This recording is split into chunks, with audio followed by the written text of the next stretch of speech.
All right. To the coordinator of Ignite for Change, our panelists, Nisambu Lavinaka, Talofalava Malo Lele, and warm Pacific greetings to you all. My name is Anthony Suliano, tonight's special moderator for the Talanoa session. Thank you all for tuning in on the Zoom platform as well as on the Ignite for Change Facebook page. COVID-19 pandemic and its implications on the Fijian population has been devastating, driving many across the world into an isolated state of through job instability, losing of loved ones, sliding into poverty, causing stress and depression, and has pushed Fiji's economic progress to almost 10 years back. Now, this has resulted in more Fijians facing poverty and reverse progress made on socioeconomic issues and has further isolated vulnerable and marginalized communities. These Talanoa sessions are created to generate youth stories and how young people are becoming more innovative, resilient amidst COVID-19. Please note that the views expressed on this Talanoa session are that of the individuals and do not reflect on Ignite for Change as a whole. I would like to now give this opportunity to the coordinator of Ignite for Change, Mr. Broderick Mervyn, to give his remarks. Thanks so much, Anthony, for moderating tonight's session. Of course, to Matelita Buadromo, Leslie Tikotikoca, and of course to our audience that are joining us via Zoom, and of course those that are watching this on our social media platforms. Nisambula Vinaka, Noai Mori, Namaste, and of course warm Pacific greetings to you all. Again, thank you all for being part of tonight's Youth Talanoa session with the theme of impact of COVID-19 on sports, physical activity, and well-being. Before I begin my remarks, I'd like to advise members of the audience that earlier today, we had received notice from our special virtual guest that was supposed to join us this evening, the Honorable Ilyas Ndelana, giving his apologies due to family commitments. And we do understand, given during this COVID-19 pandemic, that certain scenarios happen, and it's something that we cannot control. And so we would like to wish the Honorable Ilyas Ndelana best wishes to him and his family during this difficult time. Now, on behalf of Ignite for Change, thank you all for being part of tonight's Youth Talanoa session. I also would like to acknowledge the panelists that have taken our time from their busy schedules to be part of tonight's event, which is now going to be elevating our Youth Talanoa session to another level. Now, sports has played a significant economic and social role in the day-to-day living. Governments also acknowledge its importance as seen by the political declaration of the 2030 agenda, which highlights the contribution sports does to the empowerment of young people, women, individuals, communities, as well as to the health, education, and social inclusion. The COVID-19 pandemic has spread to nearly every country in the world since it began last year. Many new normals of life, including sports and physical exercise, have been interrupted as a result of social and physical distancing measures, lockdowns of companies, schools, and overall our social life, which have become the standard to combat the spread of this disease. As many of us are aware as well, most majority of sporting events, such as competitions, tournaments, and of course, friendly matches have been put on a halt or have been postponed to protect the health of our players and those that are participating in them. The worldwide sports business is estimated to be worth US $756 billion each year. As a result of COVID-19, many hundreds of thousands of jobs have become in danger. And not only that, it has also affected professional athletes, both here in Fiji and abroad. And of course, it's also affected athletic service businesses linked to championships, competitions. It's also affected many things that come with it, such as traveling, leisure, construction, cuisine, and of course, media coverage. Professional athletes are also under pressure to rearrange their training methods while attempting to keep fit and healthy. And also they risk losing professional sponsors at the same time, who may not provide them with the assistance that they are expecting.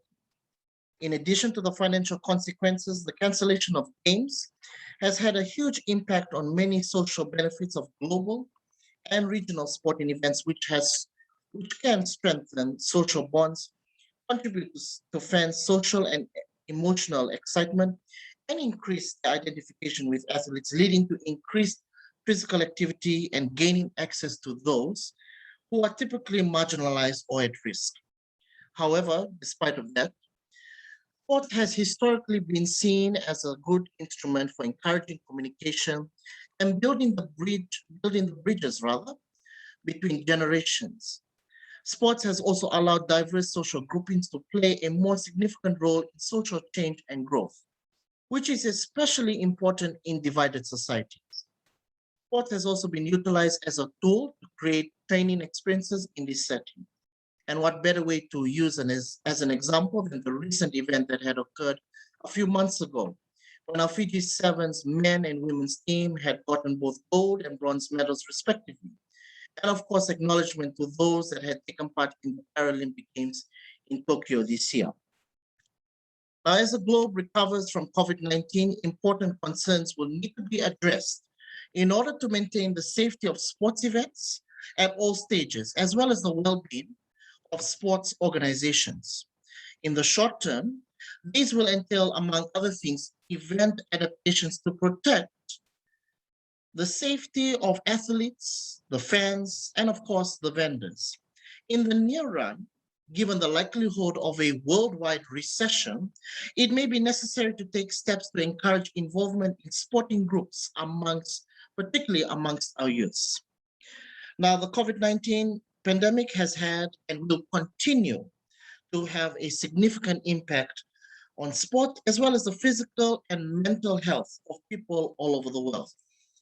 Now, tonight's conversation will be touching on these important yet sensitive subject matters. And what better way to have it off than two remarkable individuals at the height of their field, let alone in their career.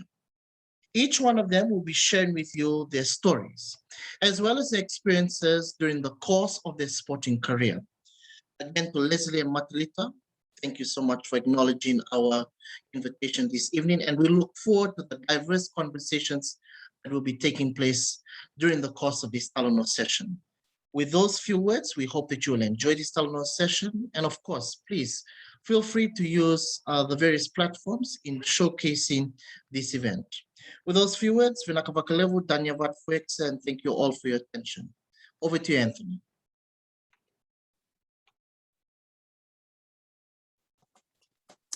Thank you, Mr. Broderick, for those remarks. A reminder for young people tuning in to be resilient amidst COVID-19. In the face of COVID-19, many millions of jobs are therefore at risk globally, not only for sports professionals, but also for those in related retail and sporting services, industries connected with leagues and events, which include travel, tourism, infrastructure, and transportation, catering, and media broadcasting, among others. Professional athletes are also under pressure to reschedule their training while trying to stay fit at home, and they risk losing their professional sponsors who may not support them as initially agreed. Sports has long been considered a valuable tool for fostering communication and building bridges between communities and generations. Through sport, various social groups are able to play a more central role towards social transformation, development, particularly in divided societies. Tonight's Talanoa session aims to highlight the impact of COVID-19 on sport, physical activity, and well-being. In a few minutes, you will be hearing from our respected panelists that will be discussing today's topic, each bringing in their knowledge and vast years of experience in the field. A special thank you to Matelita and Leslie Tikotikoca for taking out their valuable time to join us this evening. The format of tonight's Talanoa session is that the respected panelists are given 6 minutes each to present to the audience on the theme for this Talanoa session, and questions and answers take place after all panelists have spoken. The panelists will use this moment to address the question that were emailed to them. So please utilize the chat box or raise your hands during the time for questions and answers. If you wish to ask a question, we would appreciate if members of the audience do mute their microphones when either the panelist or any individual speaks, just for courtesy. We will call out your name when you have your hands raised and ask if you could direct your question to the respected panelist, and do not, and note to speak clearly without any background noise and keep questions concise. So our first panelist this evening is Miss Matelita Buadromo, who is from the island of Moala and Rotuma. She has competed internationally since she was 11 and won a bronze medal at the 2012 Oceania swimming championships in the 200-meter freestyle event. She competed in the London 2012 and Rio 2016 Olympic Games. She's also an 8-time World Championships representative, 2-time Commonwealth Games representative, 5-time Oceania Championship representative, and bronze medalist. She's also a 3-time Pacific Games multiple medalist and the Fiji Swimming Female Athlete of the Year in 2010, 2011, 2012, 2014, and 2016. With those few words, I would like to give Matelita the floor. Thank you. Thank you, Anthony. Good evening, everyone that's on the platform, and those of you that are tuning in on Facebook. Just wanted to mention that it's a great honor to be asked to speak on this platform just on COVID and the impacts that it has on sports and the impacts it's had so far. So I thought I'd start off with just going straight into it in terms of how it's affecting everybody in sport, including athletes and those around it. For athletes, there's a lot of time devoted to training and going in the mornings and in the afternoons. And so, when COVID came up, it was more so a feeling of uncertainty, and that's something that I can, attest to, of course, from last year. And with that uncertainty, I think the biggest thing that this impact of COVID has done is really just affect just our mental health and how we tackle this type of situation that, of course, no one foresaw. And again, being something that's very new, something that I think a lot of us have to be really open to. It was unfortunate that due to the pandemic and of course it happening just last year, there was the postponement of the Olympic Games, which for a lot of athletes who were preparing for a course of over 4 years, there was a lot of mixed emotions going on in terms of, for me, example, I was a bit older than everybody else, and I had an injury. It was sort of like a lot of questions just coming in. One of them being, can I last another year? I was aiming for it to be in 2020, but now that it's postponed, there was a lot of questions that I had going on, and other than that, it was just. So you think about life after sport, I think a bit more for a lot of the older athletes.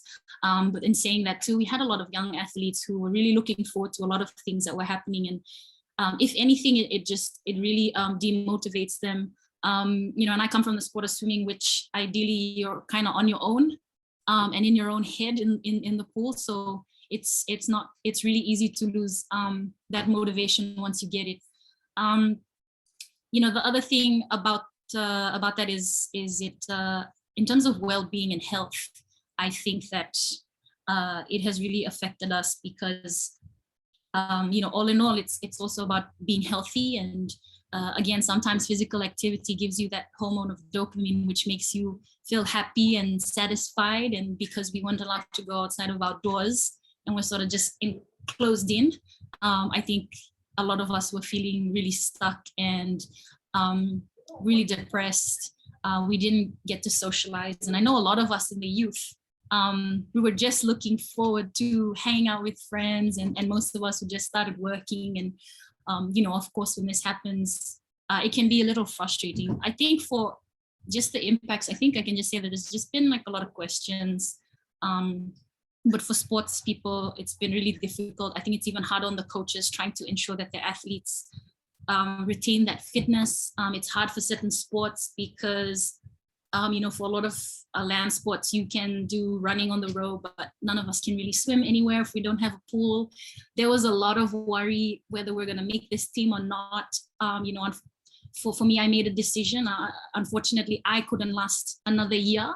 And so for my well-being, I respectfully just withdrew, and I had a lot of questions about my transition because, I think devoting so much time, so much of your life into sport, you don't really have the skills and capabilities after that, which is something I think would be great to look into to help other athletes who will be coming up and those who are actually currently struggling.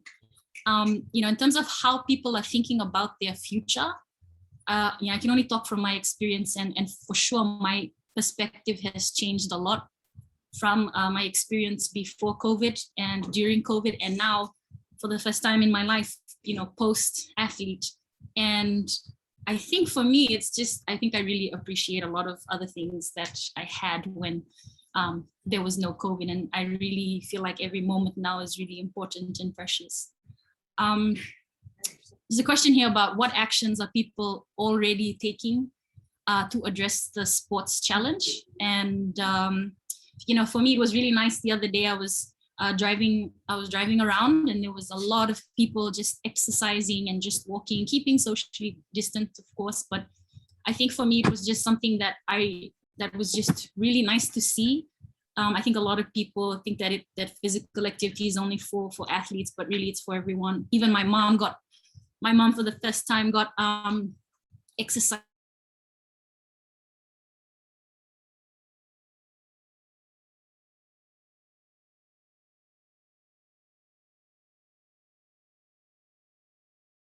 You can really tell when you haven't done that physical activity. So just seeing so many people walking around Albert Park for me has been just such an amazing sight, I think, because before you usually just see a lot of athletes running, but right now it's for everybody. And they say exercise is free, and so I think having no excuse was a good way to get us going. And for me, I think after feeling really down from pulling out and just really struggling with the transition, I was also not exercising because I was like, I've done it for so much in my life. This is COVID. It's a blessing in disguise. I can see that I only have 30 seconds left. So I'm just going to end it off here and pass it back to the host. But after not doing any exercise for like 9 months, I was definitely just in the worst shape of my life, not only physically, but mentally and spiritually. It really affected everything.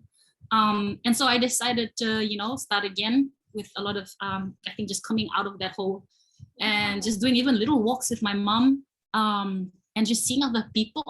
All of a sudden I felt so much better. And I think, again, we're open for discussion tonight. I'm just going to end it there and pass it back to Anthony. Just how great physical activity is. And I guess we can go more into sports and all those athletes who are unsure.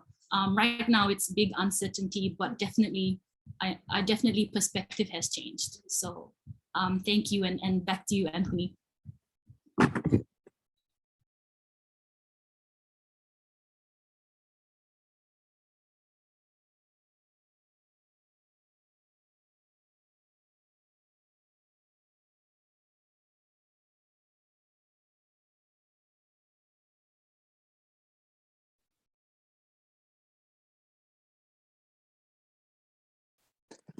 Thank you, Matelita, for your presentation this evening. I'm sure a lot of young people tuning in are aware of the importance of mental health, as well as keeping fit and healthy during this pandemic. Really appreciate those remarks. Our next panelist this evening is Leslie Tikotikoca. He is a member of the Fiji Disabled People's Federation.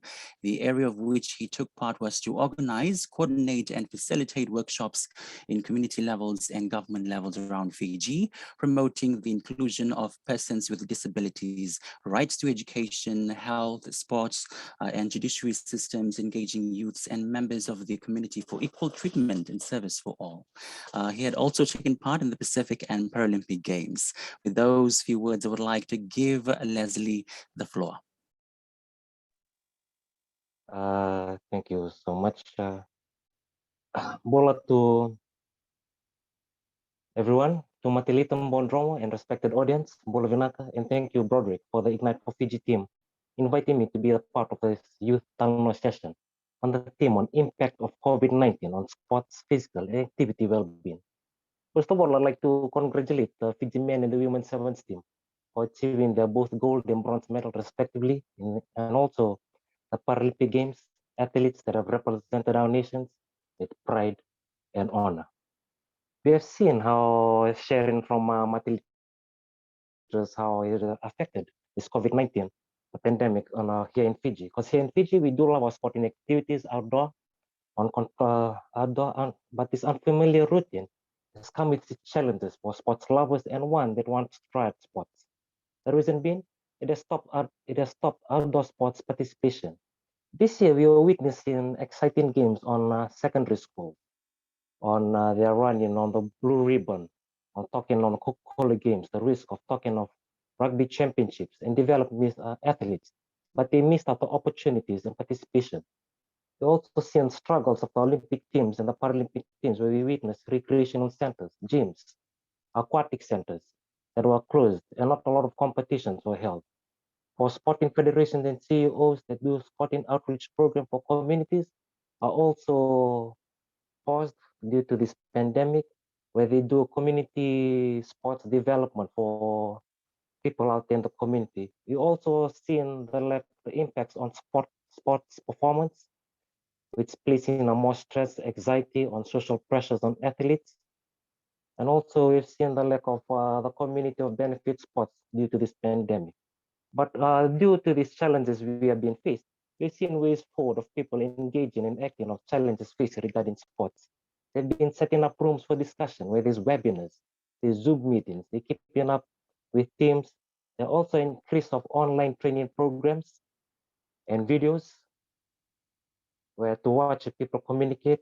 There's also online training courses online for enhancement of coaches, knowledge, and also for those who wants to take part in sports as careers, as referees, as athletes.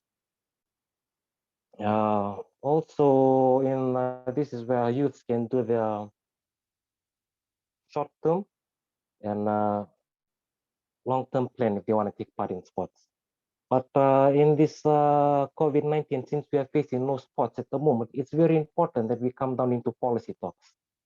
This is where it's very important to engage youths, parents, community leaders, sporting federation, disabled people's federation, and political ministers, so we can exercise our rights in Article 26, right to equality and freedom, and the rights of persons with disabilities. So we can discuss what needs to be outlined for sports. So when it's approved and it's put out there, everyone is served, all the able and the disabled.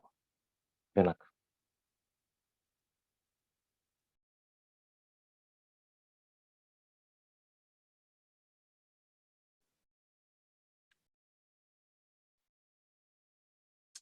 Thank you, Leslie, for your presentation this evening. We will now open the floor for question and answers. Now, please utilize the chat box or raise your hands if you wish to ask questions, and we would appreciate if members of the audience do mute their microphones when either the panelist or any individual speaks, just for courtesy. And we will call out your name when you have raised your hands, and if you could also direct your question to the respected panelist, and do note to speak clearly without any background noise, and try to keep your questions concise.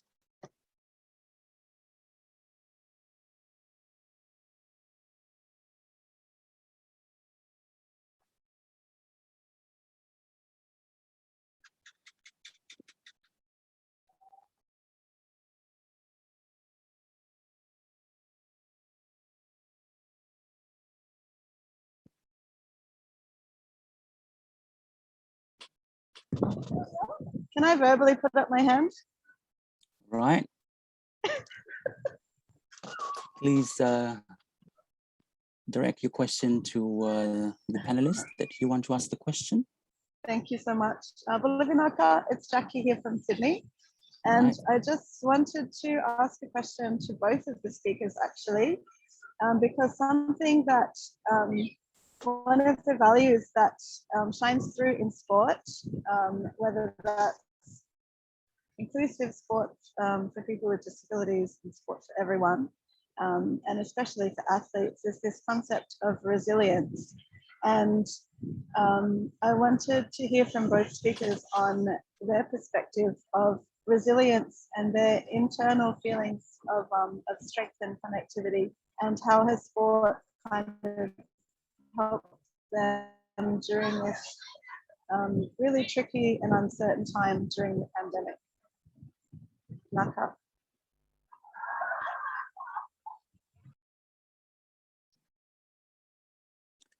Right. To Matelita and Leslie, if you two could please respond to Jackie's question. Maybe we'll have Matelita first to say something. Thanks, Anthony. Hi, Jackie. Nice to see you. Thank you for the question. Yes, resilience. Hello. I think, you know, during being an athlete, resilience was something that you learned every day on the go and on the deck. For me, it's a really tricky.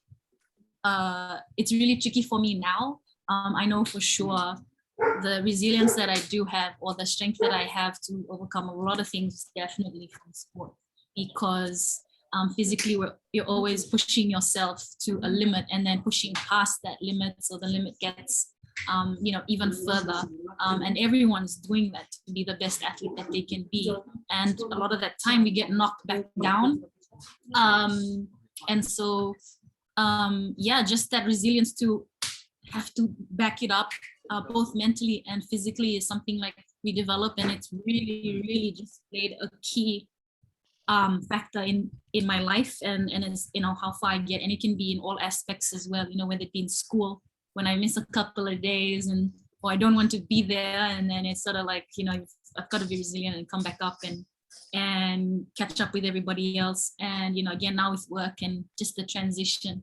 The other side of that is I really struggled with this COVID pandemic when it happened.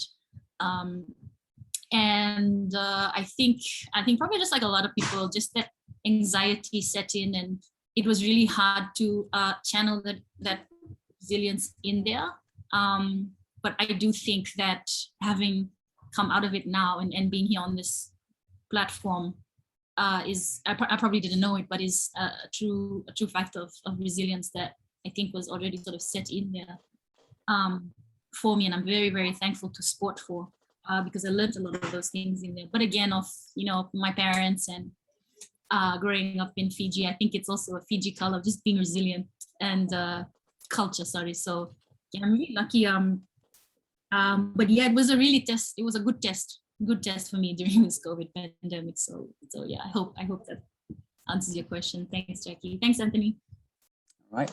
And why don't we get some perspective from Leslie, from a person with a disability. Thank you, Matelita. Thank you, Jackie. Thank you for your question. For the resilience, I believe this is very important. For myself, for my experience, I think I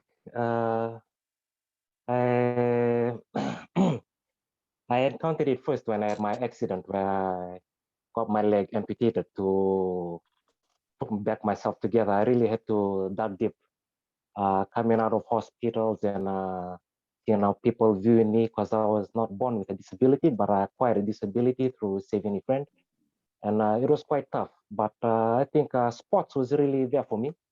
But in my days in high school, it was not offered. As a person with disabilities, they go through struggles into partake in sports.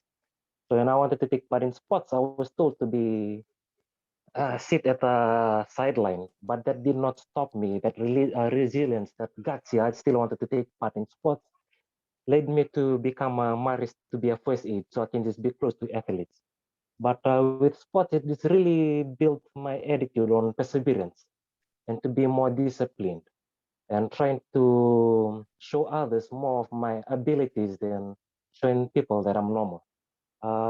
With sports, it has really taken me places where I didn't believe would take me, but I think it was all through my past experience, through my accident, and sports really paved the way for me in building my character and helped me talking out publicly.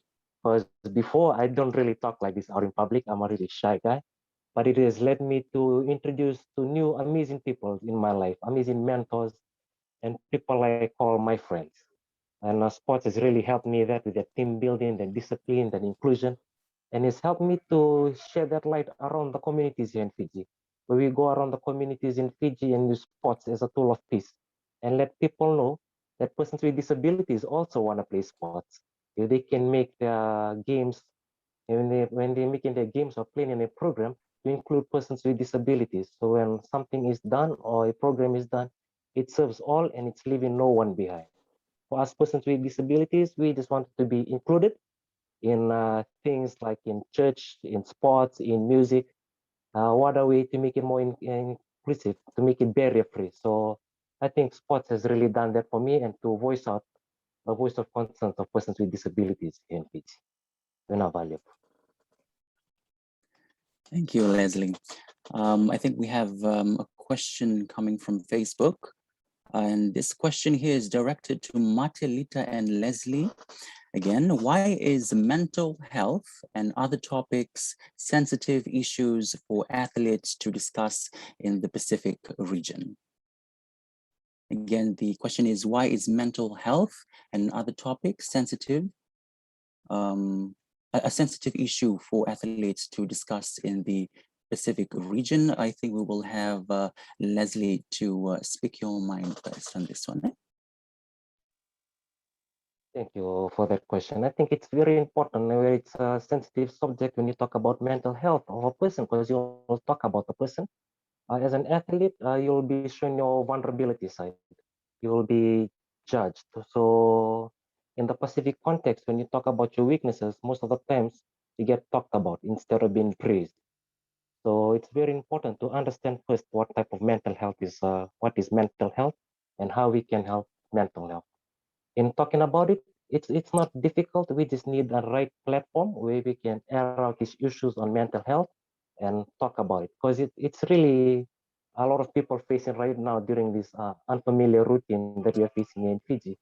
But it's very important. It's not hard, but we just have to have an open space where there's no judgments, where you can just share your mental health and have a proper counseling session.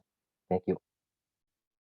Thank you, Leslie. And can I have Matelita to share a little bit on that? Yes, thank you, Leslie. I think Leslie really covered, a lot of, why it's important. And again, from my experience, for me, I am definitely struggling. I struggled with it, and I still am. A lot of it is because of that stigma. But it's a conversation that matters. And, he brought up how, I think it's just our culture of being seen as something else, but it's everyone actually has, just that mental welfare that needs nurturing just as much as we nurture our bodies, and just as much as we train physically, it's equally important to really look after the mind. And I think a lot of people don't understand that yet, which is okay. You know, and the culture of being an athlete too is to always be strong and you know, again, don't be vulnerable and don't be weak. And that's something that I think recently I've just had to unlearn what a lot of ways mentally that made me a really good athlete in order for me to make this transition into life, and that life is about mistakes. And I, you know, being an athlete was not about making a mistake. I mean, yes, to a point where you get better, but it was really hard, I think, because we just had like a lot of pressure on us, and I had a lot of pressure that I put on myself, and I struggled a lot with later on in life, like when people would say like, you know, you're a role model, and automatically I would sort of have to see myself in that way and portray expectations. And I think it's just a little tricky because, you know, I definitely lost my way doing that.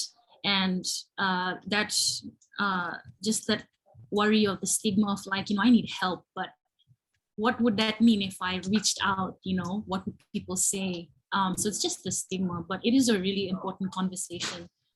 Even more now, I think, with COVID and social media, and you know, I've got a lot of cousins and my younger sister, and so you know, I think it's just sensitive because no one really pays quite a lot of attention to what it can do, both good and bad, until someone goes through an experience. But as sensitive as it is, I think that's sort of why we should be talking about it more, because it's so sensitive, and we never really know what everyone's going about. Apologies for the dogs. So I'm just gonna Anthony, thank you. Thank you, Matelita.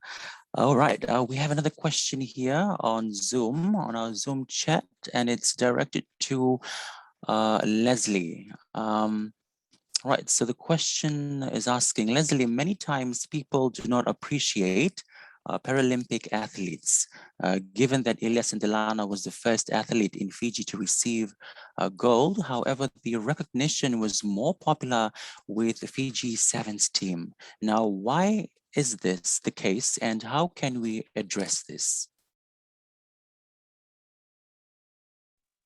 Naka Leslie? Yeah, thank you. Thank you for that question.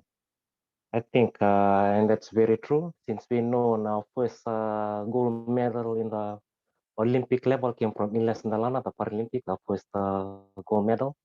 Then we had 2 gold medals now. From that, why it's not being addressed, I think it's just due to ignorance and people not understanding what disability is, and they are just focused on the able. We are set on this earth to treat everybody equally, but it comes down to leadership, on to being inclusive and leaving no one behind. But the question is, are we seeing that done nowadays? It's very sad to see that there's no recognition because there's lack of understanding also on disability and how able people can interact with disabled people. There's like that kind of fear, because when I walk in public and people see my leg, all they do is just stare, but I rather they say something or talk something. So I think there's a barrier in communication and understanding about disability and how we can publicize that. Because I think sports brings us all together. Also, we had 16 gold medals from the Special Olympics, but it was not a lot of publicity in that. They were just taken for McDonald's. And for us, with persons with disabilities, we are seeing why are we treated different. So it's very important to leaders that are serving our nation, when they talk about inclusive and leaving no one behind, they act on it and implement on it, and it's just not words on paper.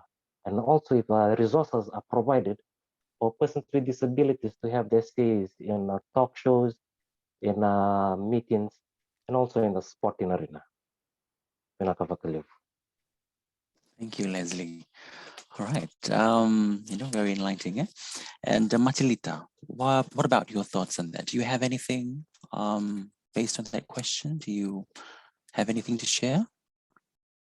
Yes, of course. I I completely and 100% agree with Leslie. For me, one of the greatest things that sport has given me is to meet different people. And you know, I mean, I grew up. You know, my uncle is also in the disability community, and he also competed at the Paralympics for athletics, Fota, Fantofon. So I actually grew up with him. And at our family home, he was so fit. And I remember, I think I was 5 or something. And so my uncle is a blind athlete. And just seeing, and I think because we were around, you know, this community a lot, I really couldn't see it. And again, I was 5. All I could see was just him being really fit and running with 8 packs. And I remember trying to train with him. Obviously, I couldn't keep up. But then later on, yeah, you know, I think growing up in that way and just being a part of them and them part of us, we had a lot of them at home, and it was so fun. That really just, I mean, you know, if you're out there and you just say hello and just I have a really good time. And I think when I moved more into the sport, I sort of started to see that segregation, and it was really, really sad. I mean, I was in London in 2012 as well, and you know, when Elias Sandemana won that gold, and we were like freaking out at home, and yeah, I mean, it's so true in terms of the inclusion, and it's really, really really sad. And the Pacific Games, I like, you know, we were all together, which was great. But yeah, I mean, I think Leslie really summed that up. But I just wanted to talk a bit just on my experience, and you know, I definitely like to see a lot more engagement. Not like we always meet on tours and games, but we never really meet when we have like team assemblies that as often, or any sports program that I meet other athletes. They seem to be always left out, and it's sad. And I mean, I saw it with my uncle as well, and a few others. And so yeah, I mean, for me, it's always been really special. And I don't know if anybody watched the Paralympics, but it is like one of the greatest things to watch as well. So that's my input there. Thank you, Matelita. All right, so we have another question here. This is for Matelita again. Matelita, what are your thoughts of sports and online learning? Has it been beneficial for athletes, given that everything is virtual instead of the physical engagement during this COVID-19? Good question. I definitely, I think any interaction is better than no interaction. I think that online learning has its ups and downs. I think the greatest thing about it is you can call someone up whenever you need to. I know that last year during the COVID, when we weren't allowed to move around, we were having a lot of virtual talks. Most of coming online was to check in on one another, going completely off routine. Having just that online platform was really good. But in terms of online learning, I found that there's actually so much more for me to learn, to keep my mind occupied, that probably I wouldn't have found out before. And a lot of time too, I think, to myself to just, you know, whether it was decide on what I wanted to do for school or for work. Those are the sides at the moment I can think of right now. But yeah, I hope that is sufficient enough for your question. Unfortunately, that's what I have for you. Yeah, thanks, Anthony. Thank you, Matelita. Jackie is saying, "Ni Samoa, the team, thanks for the great Talanoa." Thank you, Jackie, for joining this Talanoa session. We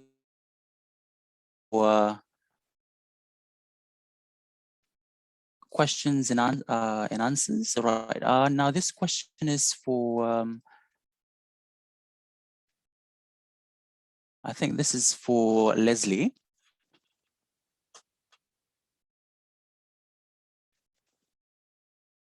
Hold on. Right, Leslie, from your perspective, given the limitations for persons with disabilities, adding on from that question.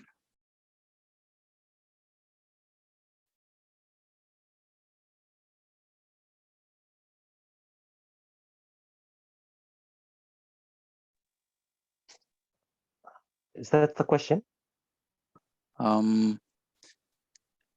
This particular person, based on the same question that was asked to Matelita, what are your thoughts on online learning from the perspective of a person with disabilities? Thank you so much. I think with online learning for us with persons with disabilities, it's more on accessibilities and the resources that are there for persons with disabilities can use. Like for the visually impaired, so when I'm going to speak on disabilities, I speak on all different types of disabilities. So when it's on online learning, when it's on the laptop, for visually impaired, the blind, for them to use the laptop, there are certain software JAWS that are imprinted in the laptop for them to use. And also keep in mind that most persons with disabilities, the devices are not accessible for the different types of disabilities we have in Fiji. But the way forward for it is to have a platform or an area where the equipments are provided, the resources. Is it to make it accessible for persons with disabilities to come to online learning? Because for most persons with disabilities, on having knowledge about online learning, they need to be guided through that path. They have to be given that opportunity and be told there's an online learning course. But from my experience, what I faced with my brothers and sisters with disabilities, most of the online learnings are not accessible to the visually impaired for their JAWS and for the deaf for their captioning of the videos of words and interpretation. So interpreting.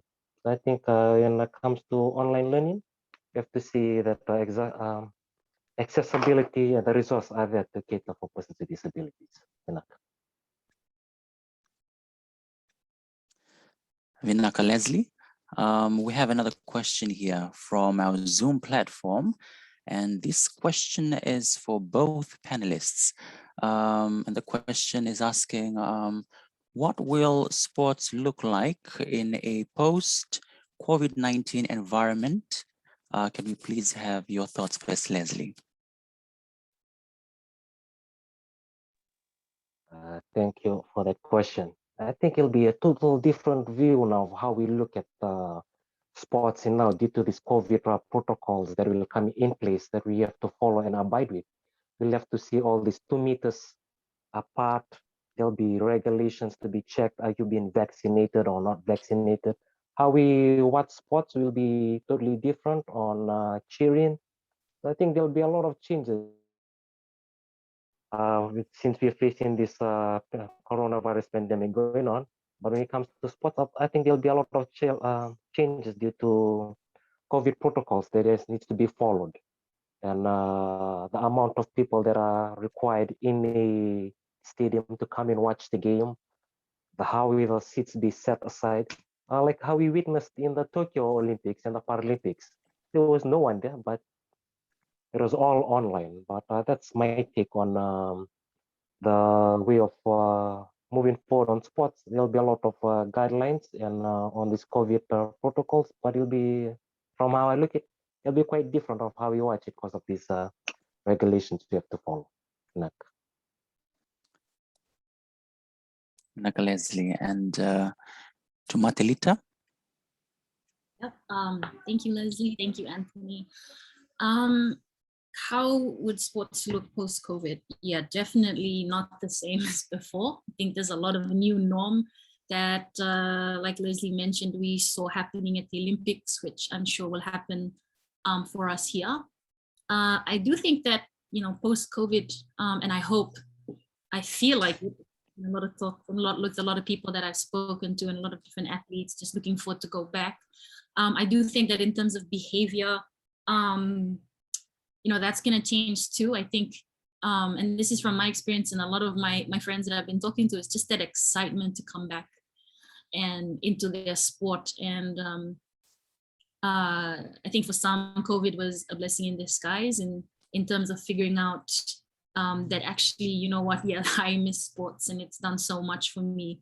So I think post-COVID, that's sort of what I think and what I hope it would look like, because sports is amazing in a lot of different ways. I do know that I think the protocols are going to be a little difficult to adjust to at first, in terms of the mask. And I know for swimming at the Olympics, they're wearing masks before they raced and after their race. And after a race, you can get really breathless. So I think there'll be a struggle with just the protocols moving forward. But I think I can see a lot of, I'm seeing it already, just a lot of excitement. I think COVID really just gave us that relook on life and sports and even ourselves. So yeah, thanks Anthony. Thank you, Matelita. Right, I think we've got another question here from Zoom. Thank you guys for tuning in.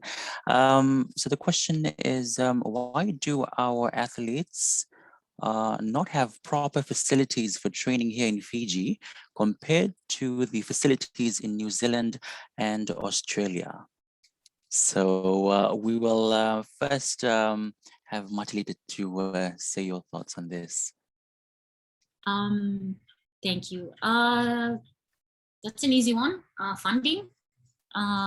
Definitely just funding. If I can elaborate a bit more, I don't think that I think now it's a bit different from before, but the impression of sports here, and definitely it was for me, was sort of in terms of priority, not as prioritized, more as something else maybe, but it's definitely, I think it's definitely funding. I think and a lot of us can attest to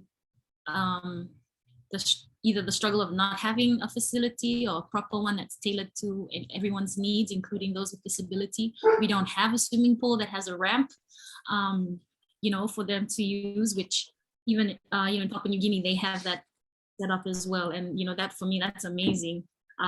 It's not very inclusive, but yeah, I think it's usually funding. I think the other thing that we're struggling with, which may also lead to funding, is just the maintenance of our already established facilities, which, if you really look at it as a whole, it all plays a hand in it. For example, if our pool is constantly dirty or things, we get sick and we get ear infections. And aside from us getting sick, it just drives a lot of people away. And there are a lot of athletes who struggle at the tracks and those at the hockey turf. So yeah, I think it's just the maintenance and the idea and the passion around what sports can do for people. It provides already an amazing platform that reaches millions of people, and everyone loves to watch sports. And when you see New Zealand, they have a high performance center and all of those things. Again, their country, and I think that their government believes in sport, and ours does as well. I think it's just how everyone is prioritizing things. I'm not sure. But yeah, definitely funding. And we've seen how sport can really just lift people up. And it starts from the facility. It starts from the place where we go to train, and we're there most of our lives. So, but that's a really good question. So thank you. Thanks, Anthony. Thank you, Matelita. And Leslie, your thoughts on this? Thank you for that. I think Matelita has talked about its own funding, and I believe it also comes from the government that is in power on where they invest their money on for upgrades. I think not a lot of money is put on funding on sports. That's why we do not have a lot of facilities. And it also comes down into planning of discussing of facilities and planning, how accessible it is. Not everyone is included in it. Maybe they are just carpenters and architects, but they also should include those athletes, persons with disabilities, those in the public, to all have a say in the building facilities. So once they build a facility, it's accessible for all. But at the moment, we're still on the way there. Hopefully, we'll get there one day. But as facilities wise, we can compare ourselves with Australia and New Zealand because they are bigger countries than us. They have more funds. But it all comes down to funding.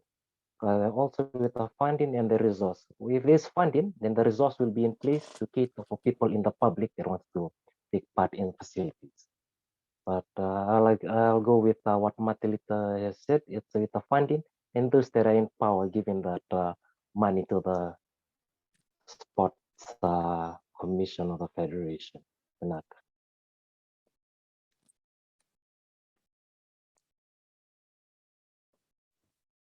Thank you, Leslie. Okay, we have questions coming in again for Leslie. Do you think young people, including persons with disabilities, are given decision-making platforms, especially in the field of sports? Leslie? Thank you. I think there needs to be more done on that, more opening platforms where disabled athletes have a voice in having a talk during athletes meets or team meeting. But so far, my experience with the Fiji team, when the Fiji athletics, when we train together, the able and the disabled. When we throw in shot put and javelin, even in discus, we're taking part. At the moment, it's flowing in Fiji, but to be put on the board member in decision making, that needs to be first, where the voices are not yet heard as much as we want. That's my experience as an athlete. We need our voices of persons with disabilities to be heard too.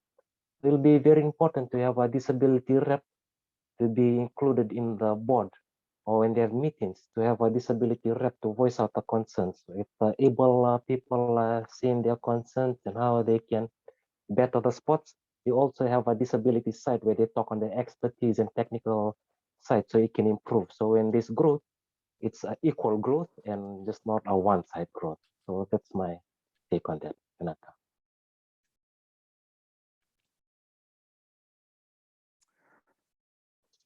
Right.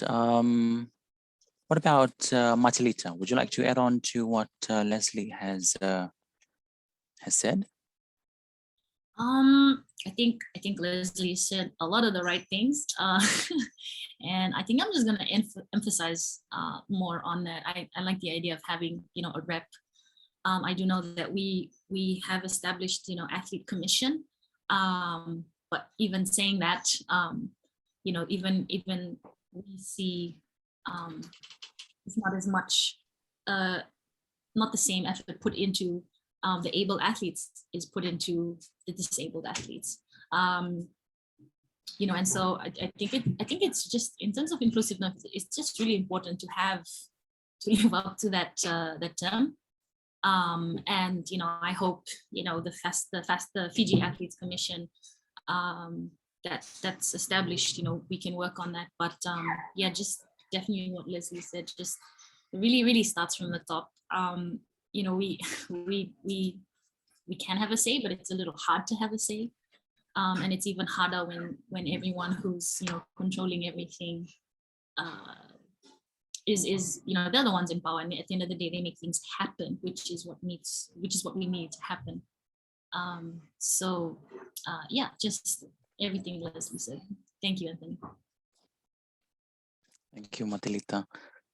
All right, we have a question coming from Facebook for Leslie and Matelita. What has driven you to be the athletes that you are today? What has driven you to be the athletes that you are today? We will ask Leslie first on this.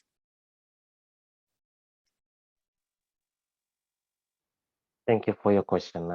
For me, what has driven me?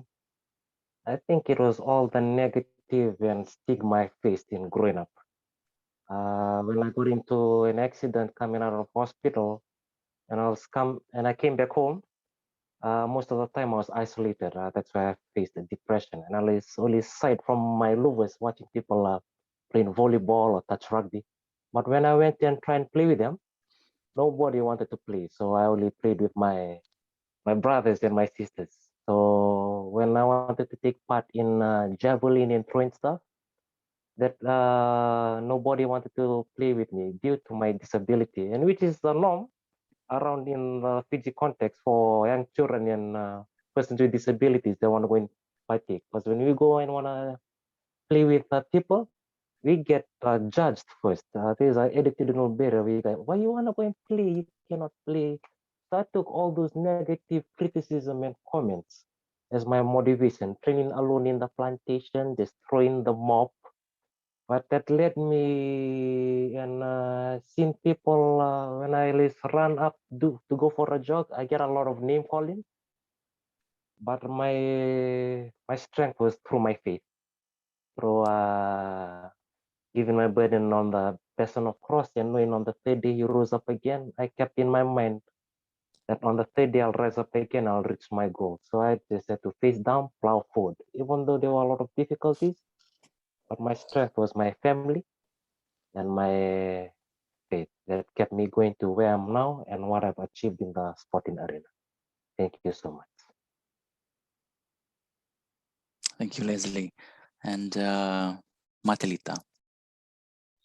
Thank you, Leslie. I just wanted to, what you shared was really, really powerful, and I just wanted to talk a little bit on that because, you know, I mean, that's definitely the stigma that you guys face, and I can't imagine, you know, what that's like. But yeah, I think it's important, and you know, while we're on this platform, to just really change that narrative. You know, just really invite them to play. Like, and that's pretty amazing. Yeah, for me, I was really lucky to have a really supportive family. My mom was really the one that, because we struggle a little, you know, well, what is sports? What is nothing? You know, but I was really, really passionate about it, and I think I kept it on the down low. In a similar way, I think I was really inspired by my older sister. She had already started in the sport, and I just basically followed her there. But in terms of, you know, what made me the athlete I am today was, yeah, again, I was lucky enough to just have a lot of goals setting, training. But if I'm being completely honest, it was my way to travel. Like, if I'm being completely honest, it was like, wow, they get to go on planes. Like, we went to drop my sister off, and I was like, obviously, because we wouldn't be able to afford to go on a plane. And if I'm being completely honest, that was my first incentive. It was like, okay, if I make whatever thingy, I can go on an airplane for the first time. But no, I think just learning how much the sport can give me, as opposed to when, you know, if I didn't do sport, for me, it was just like a lot of, you know, motivational and encouraging things. And, you know, and so that's why I think Leslie's story is really, really powerful in that sense. But definitely, yeah. I think that's as far as I can answer. But, you know, I couldn't have done it obviously without, you know, church and my family. It would be a really different story if they didn't support me. So to being who the athlete I am today is credited to a lot more other people. I have a whole team who was there for me, and I had a lot of inspiring role models, and who really would just come down to my level and push me. And so yeah, I just, you know, went along with that. Thanks. Back to you, Anthony.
probably for both Matelita and Leslie, probably from our end as from Ignite for Change, yeah? Something that we wanted to ask the both of you to about before we sort of wrap it up. Just from your experiences, it's interesting as Anthony is moderating it. I just wanted to throw it back to the both of you to, you've mentioned about the journey itself. Just I'll start off with Leslie, then I head off to Matelita. But for the both of you too, during the course of your journey, any regrets?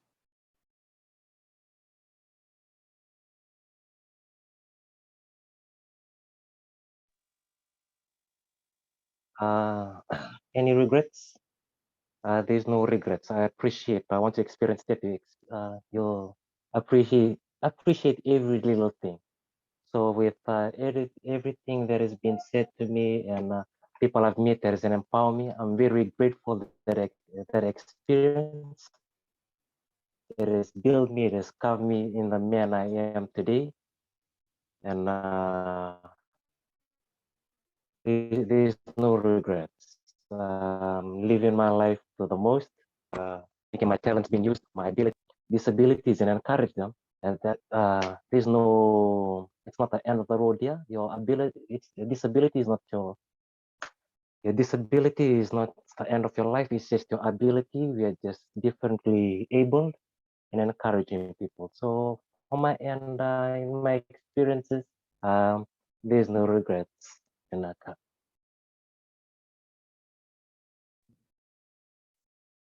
Wow. Thank you, Leslie. It's always so hard to follow you after these questions get asked when you answer them. But yeah, no, I think, regrets are part of life. But if you asked me that question last year, I may have said yes. But now, just being able to come out of a rabbit hole, I've realized that it was all those experiences that has made me who I am today, or found out who I am today in terms of my authentic self.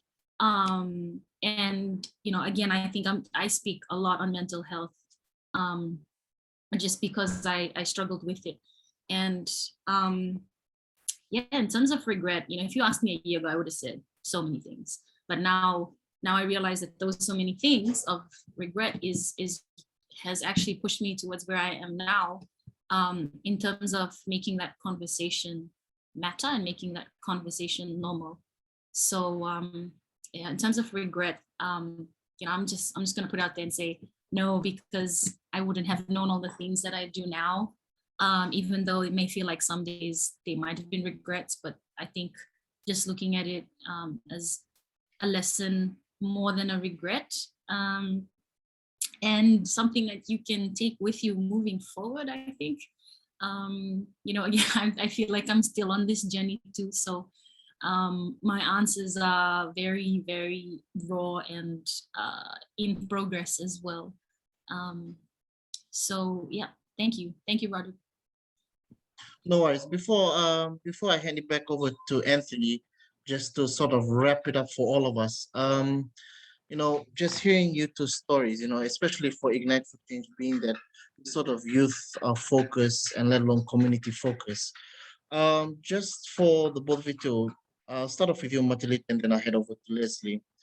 There's a lot of young people that watching this and members of the community as well. And, given that you two are, as I mentioned in my earlier remarks this evening, you guys are at the height of your careers, and now with COVID-19, it sort of put things in a different perspective. So, for any young person that's watching this or somebody that's aspiring to be where you two are, what are your thoughts, and, also just bearing in mind, now as we've all been talking about for the past hour or so about COVID-19, what are your thoughts? What are your final thoughts for them? But also, how can we sort of combat this issue of COVID-19, especially in the field of sports? Yep, thanks, Broderick. I think it's important, just based on my experiences. So I can only talk from my experience, but I think moving forward, and if you do want to move further in sport, in your athlete career, in terms of, representing Fiji one day, which is what I'd love to encourage. For me too, we need more swimmers. I'm getting really old, but yeah, I think the first thing would be to just really enjoy what you're doing. I think that's the most important thing. I think that's what will take you really, really far in anything that you do, but really enjoy the sport. And in terms of COVID-19 and all of that, I think it's just important to identify the right people around you, but to just never lose hope, I think, is the most important thing. If there's one thing that COVID has taught me, it's to have hope. I think it was really hard to have hope, but here we are again with the borders opening up today. And yeah, that's just my take on that. But also to follow the protocols. That's really important. Now that's the new norm, I really encourage you to follow the protocols. But just always be true to yourself. That's something that I'd like to leave, is really just be true to yourself, and just really communicate when you're struggling. Because I feel like COVID's gonna be something that we're all gonna struggle with in terms of uncertainty and trying to figure out tomorrow. So yeah, thank you. Back to you, Anthony.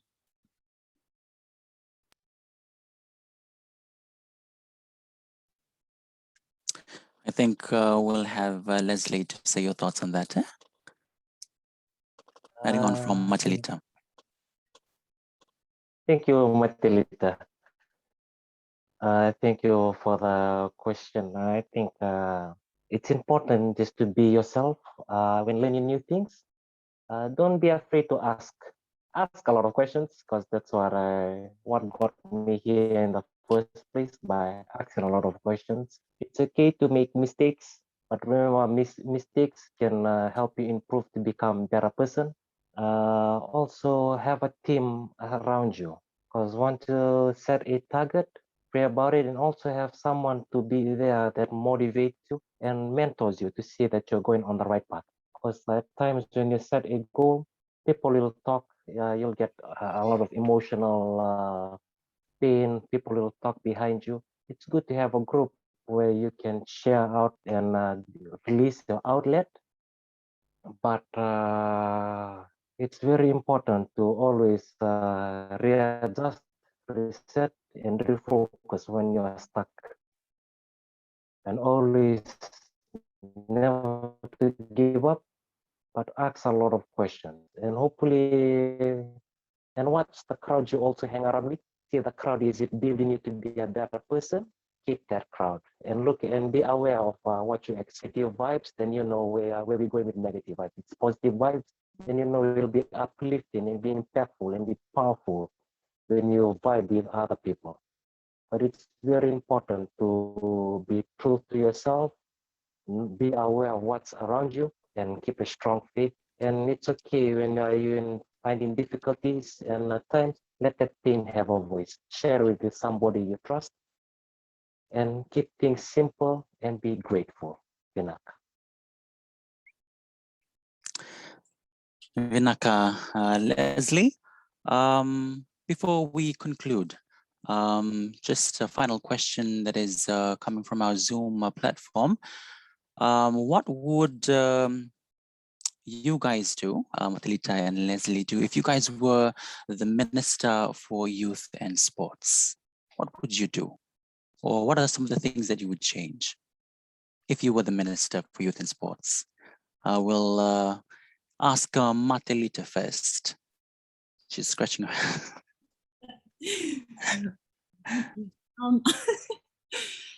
What are some things I would change? What are some things I would do?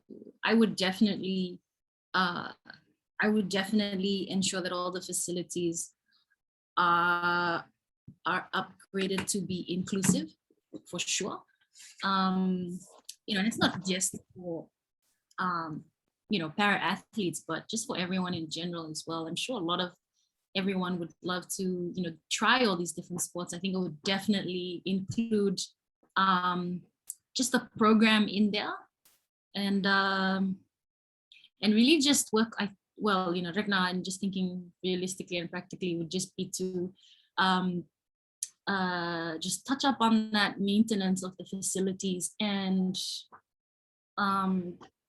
this is a really good question. I never really put so much thought into this, and I was hoping Leslie was going to go first. Yeah, I mean, and maybe I might be one-sided, but I can see so much potential for sports, and I would definitely put in a lot of programs and open it up for because there's a lot of athletes who would be amazing in being a strength and conditioning coach for across the different sports. I think there's so many things that can come out of just having that type of program in there. I'm not sure what Minister for Sport has, but I think the first thing for me is just the facilities mostly. Again, I'm so sorry. I didn't give much thought to this question. So I think Leslie's gonna add on there for anything that I missed out. So thank you. Thank you, Matelita. Leslie? Thank you, Matelita. I think as to be a Minister for Youth and Sports, I think there's a lot of responsibilities and roles that can be approved. But since we are just focusing on sports, because this youth leadership, the upbringing of how to do with youth development, how to support youths in the urban and the rural communities in their farming and so on, because we have a lot of youth issues that needs to be addressed. But since we're dealing with sports, it'll be good to have the youth voices being heard from all different areas and see how we can support them through sports, because sport is really a tool of peace and inclusion. We have noticed the only things that make us here at the moment in Fiji when these sports, when the Paralympic, we won the gold or won the bronze, there was a lot of happiness around, even though there was a lot of people struggling. So sport is really a tool of peace and joy and happiness in Fiji, and invest in teams and get other people from other sectors to have a sit down, set a platform, a policy that sees all, that serves everyone. So we leave in no one behind. Because we cannot be talking about disability and able, because disability is part of life. Everyone here either born with every day or might get into an accident, or when you get old, you get weak in the limbs, maybe you'll need some assistive device. So it's very important to have all the resources and things in place to support everyone. But that's a good question. But if there's a chance, if there's a chance to upbring youths, mentor youth in leadership, and to be role models. Thank you, Leslie and Matelita, for your final thoughts this evening. Ladies and gentlemen, that concludes our Talanoa session this evening on behalf of Ignite for Change, thanking everyone for being part of tonight's Talanoa session. Please do like us on our social media platforms and do use the hashtags, hashtag Be the Change and hashtag Ignite for Change. Again, deepest appreciation to our panelists. Thank you so much for being here, joining us, and also being part of the event. Vinaka Vakalevu, stay safe and God bless.